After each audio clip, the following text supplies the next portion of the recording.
time for a prediction and some picks. 49ers and the Packers on Sunday. Right after I record this video, I'm headed down to Stanford to watch Stanford take on UCLA. Nice college warm up for what's going to be a really fun NFL Sunday. We have Tampa Bay against the Rams. That's going to be a game that I think shows us where two of those NFC powers are right at this time. And of course, 49ers Packers is going to be more of the same on Sunday Night Football. I'm sure all of you have already subscribed, watched some of the other preview material I've had for this 49ers Green Bay game. I mean, there's definitely a lot of different angles to look at this from. But in my other videos, I really hammered home the 49ers advantage on both lines of scrimmage. It was extremely pronounced in 2019 when Green Bay had the top pass blocking offensive line in football, and the 49ers had the best pass rush in the NFL.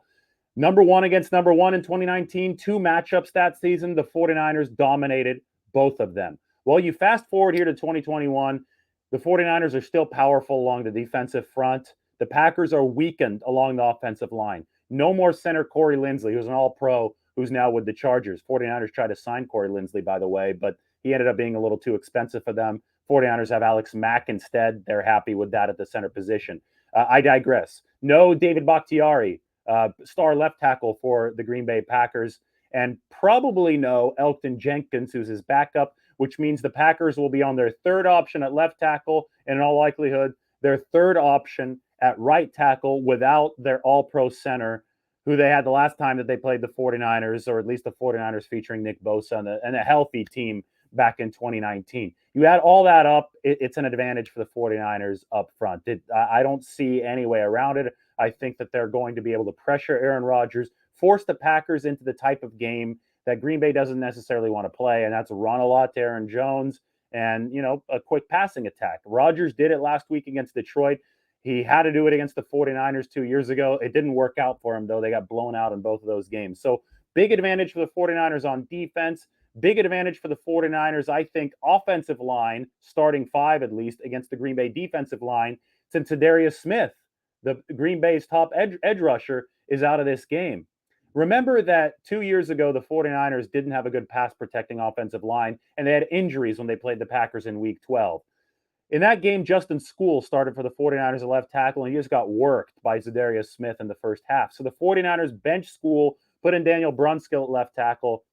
Boom, that was the change that the 49ers needed, and they ran away with a 37-8 win. It all comes down to the line of scrimmage, guys. If you win at the line of scrimmage, Aaron Rodgers is not Aaron Rodgers. And then if you win at the line of scrimmage on the other side of the ball, Jimmy Garoppolo can operate under the play action premise of Kyle Shanahan's offense. For that reason, and for those reasons, because there are multiple reasons, I see the 49ers winning this game comfortably. My predicted score for 49ers Packers is 49ers 34, Packers 20. That is a 2-touchdown win. Why 34? Well, back in 2019, when Green Bay fielded a soft defense with a decent pass rush, that was Zadarius Smith coming off the edge along with Preston Smith. The Packers weren't able to hold the 49ers to less than 37 points. It was 37-8 the first time and 37-20 the second time. This time around, Green Bay doesn't have Zadarius Smith. I think the defense is probably worse because that pass rush isn't there. Kenny Clark is the main guy that you have to worry about in the middle of that Green Bay defensive line. So I don't see the Packers being able to hold the 49ers under 30 points. In fact, 34 might be a little low for the 49ers, but I'm being conservative here. Let's say that the 49ers play a clock control game to keep Aaron Rodgers off the field, and they only score 34 points. And when you say only 34, that means you've got an advantage in this game. On the other side of the football, in 2019, the Packers against that supernatural 49ers defense managed 8 points in the regular season, and then they got some garbage time points in the championship game. They ended up scoring 20. I think it's more likely that when you do have Aaron Rodgers and Devontae Adams and Robert Tonyan and Aaron Jones, it is more likely you score some garbage time points, but I do think they're going to have trouble against this 49ers defense. So a fair estimation, in my opinion, is 49ers 34, Packers 20. That means that the 49ers will cover the 3.5 point spread or whatever it is. I saw it go down to 3 at some point. I haven't seen it go up over 4. And the crazy thing here is that I saw that 57% of the money is coming in on the Packers to cover the spread. So the general public doesn't seem to believe in the 49ers, but I don't think it's a smart bet to think that the Packers are going to cover a spread in a game, in a matchup that they haven't covered the spread in before, weakened over the last time that they couldn't cover the spread. I mean, this is a weaker Packer roster because of the injuries than it was in that 2019 season. So 49ers to cover 3.5. I think over 50 is your bet if you're going to go over under, because if you add it up, 49ers going 30, Packers going 20, that's 50 right there. And I think the 49ers go over 30.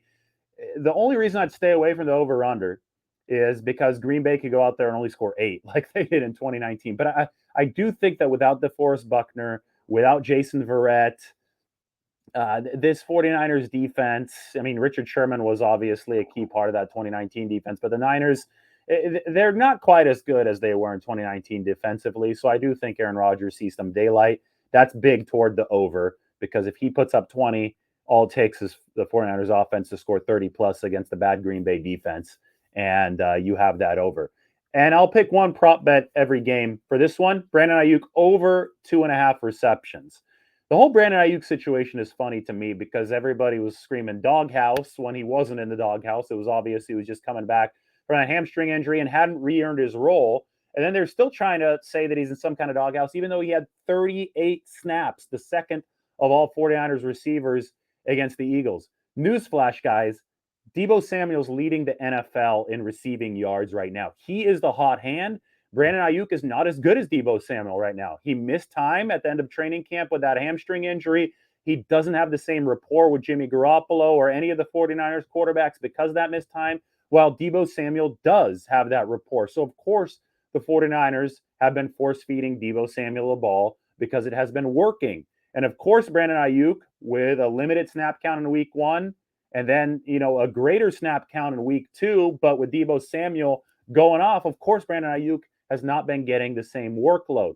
However, we can reasonably expect that workload to increase over the course of the season as Brandon Ayuk gets more comfortable.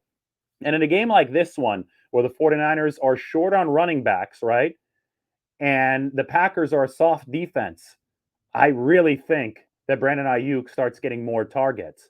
And 3 receptions, and that's what you need to win this bet, is not a lot of receptions for Brandon Ayuk. I still think that this line has been lowered, and Brandon Ayuk has been undervalued because of the weeks 1 and week 2 usage. Week 1, the usage was low as far as snap count. Week 2, it was low as far as targets. Those numbers, if you put them on a graph, I guarantee you will steadily increase over the course of the season. And it's a good bet that they're going to increase against a softer defense like Green Bay. So Brandon Ayuk over 2.5 receptions, game total over 50 points, 49ers to cover the 3.5 point spread.